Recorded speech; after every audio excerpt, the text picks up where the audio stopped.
thank you very much. Great honor to be here. Huawei is something that's very dangerous. You look at what they've done from a security standpoint, from a military standpoint, it's very dangerous. So it's possible that Huawei even would be included in some kind of a trade deal. If we made a deal, I could imagine Huawei being possibly included in some form of, or some part of a trade deal.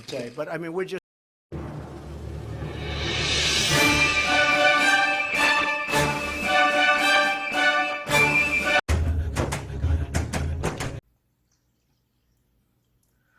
안녕하세요. 정치를 품격 있게 풀어드리는 정치클래스TV의 심상만입니다. 오늘은 미중 무역전쟁에 이어서 다음 미국과 무역전쟁을 할 목표가 베트남이라는 대만 야후 포럼에 칼럼이 올라와 소개하고 대만 반응을 살펴보겠습니다. 우리가 자국의 정치 경제를 진단하고 예측하기 위해서는 세계 경제, 정치 상황을 정확하게 진단을 먼저 해야 합니다. 그러기 위해서는 예를 들어 미중 무역전쟁을 잘 주시하고 있어야 대한민국에 미치는 경제, 정치적 영향을 분석하고 예측할 수 있습니다. 그러나 아전인수격으로 자신의 정치 성향에 따라서 취사 선택해서 때론 미국 쪽 입장만, 때론 중국 쪽 입장만 전하는 뉴스가 넘쳐나서 정확한 국제 정세를 판단하기에는 많이 부족합니다. 단편적으로 일본은 대만이란 나라가 친일 나라이고 미국 편이라는 인식을 가지고 있는 것이 보편적입니다. 하지만 실상은 대만이란 나라의 정치 상황은 친미 세력과 친중 세력이 뒤섞여 엄청나게 혼란스러운 상황이고 마찬가지로 친일과 반일이 뒤섞여 있는 상황입니다. 전 세계는 지금 이데올로기 시대보단 자국 우선주의의 실리주의를 추구하고 있습니다. 미국의 트럼프 정부가 아메리칸 퍼스트를 앞세우며 더욱 그 성향이 확연해지고 있죠.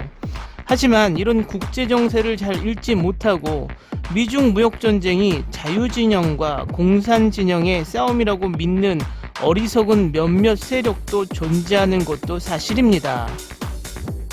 지금부터 미중 무역전쟁이 극에 치닫고 있는 상황 속 대만 언론에서 미국이 중국 다음으로 무역전쟁을 목표로 하는 곳이 베트남이다라는 사설이 나와 소개를 합니다. 트럼프 대통령의 열악한 선거에도 불구하고 그는 엄격한 대무역 정책을 포기하지 않았습니다. 최근 미국 무역대표는 트럼프 대통령의 지시에 따라 슈퍼 301조에 근거하여 베트남의 환율 통제에 대한 조사를 시작할 것이라고 발표했습니다. 미국은 지난 3년 동안 베트남 국영은행이 외환시장을 간섭했고 그것으로 매년 베트남 통화를 만들고 있다고 비난했습니다. 평균적으로 약 6에서 8% 정도 과소평가되어 불공정한 경쟁을 형성하고 미국의 이익에 영향을 미쳤다고 말했습니다.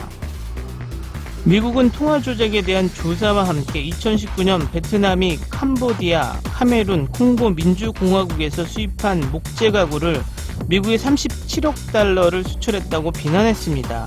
이는 멸종위기에 처한 종이며 국제협약을 위반한 것이다 라고 주장했고 이러한 종류의 불법 목재는 무시되고 수입이 허용되며 이는 불공정 거래 관행에 해당하므로 301조에 따른 조사 범위에도 포함된다고 말했습니다. 또한 미국은 최근 몇 년 동안 다양한 제품과 관련하여 베트남에 대한 많은 덤핑 및 보조금 조사를 시작했으며 이는 베트남의 많은 대만 및 외국 기업에도 영향을 미쳤습니다. 미국은 베트남에 대한 3개의 화살을 쏘았고 베트남은 미국의 다음 무역전쟁의 표적이 된 것 같습니다. 실제로 지난해 6월 트럼프와 시진핑의 만남 전날 트럼프는 베트남이 중국 본토에서 외자 기업을 흡수하고 주문을 이전했다는 사실을 제외하고는 베트남이 중국보다 더 나쁘게 미국을 이용했다고 공개적으로 비난했습니다. 베트남의 대미 수출 이익이 크게 증가하여 미국에 대한 우려를 불러일으켰습니다. 더욱이 베트남에 유치한 외국인 투자는 과거 의류, 신발 제품 등 노동 집약적 산업에서 정보산업 산업으로 바뀌었습니다. 미국은 중국에 대한 제재를 통해 중국 기업이 미국으로 이전할 수 있기를 희망했지만 이들 기업 대부분은 베트남으로 이동했고 베트남은 이것으로 혜택을 받고 있으며 미국은 물론 이것을 질투하고 있습니다. 또한 미국은 베트남의 엄격한 통제 부재와 징벌적 관세를 회피하기 위해 베트남의 생산 세척을 통해 중국에서 제조된 제품을 미국으로 수출하도록 허용하고 있는데 매우 불만족스러워하고 있습니다. 베트남 정부는 미국과 공존하기를 희망한다는 간단한 설명을 했지만 경제 및 무역 상호작용은 미국의 환경에서 수행되었지만 이미 베트남이 미국에 의해 제재를 받을 다음 국가가 될 것이라는 징후가 이미 있었습니다. 미중 무역전쟁에서 베트남은 지리적 이점과 비용 이점을 활용하여 의심할 여지 없는 주요 수혜자입니다. 그러나 미국은 중국 모델에 따라 베트남에 대한 슈퍼 301조 조사를 시작했으며 이는 베트남에 큰 영향을 미쳤습니다. 301조 결과는 차기 미국 대통령 임기 전까지는 공개되지 않을 예정이며 결과가 베트남에 불리할 경우 베트남의 과태료 부과 여부도 차기 대통령이 결정할 예정입니다. 그러나 미국 총선의 결과와 관계없이 미국의 베트남 제재 가능성은 높아 보입니다. 베트남은 환율 조작자 감시 목록에 오랫동안 포함되어 있었고 베트남 통화는 베트남 국영은행이 금리를 반복적으로 인하하고 공개시장 운영으로 인해 계속해서 하락했습니다. 미국은 불만족합니다. 향후 미국의 압력에 따라 베트남 통화가 감가상각에서 상승으로 바뀔 수 있으며 이는 베트남에서 수출을 하고 있는 대부분의 대만 기업에게 불리할 것입니다. 대만은 현재 미국 환율 조작자 주시 목록에서 포함되어 있지 않으며 신대만 달러 환율도 절상 추세를 보이고 있습니다. 그러나 베트남과 마찬가지로 대만은 미국과의 무역 흑자를 계속 증가하고 있습니다. 미국도 이것이 대만과 미국 관계 강화에 걸림돌이 되는 것을 피하는 방법에 대해 우려를 표명했습니다. 매우 비판적이라고 할 수 있습니다. 이 기사의 대만 반응입니다.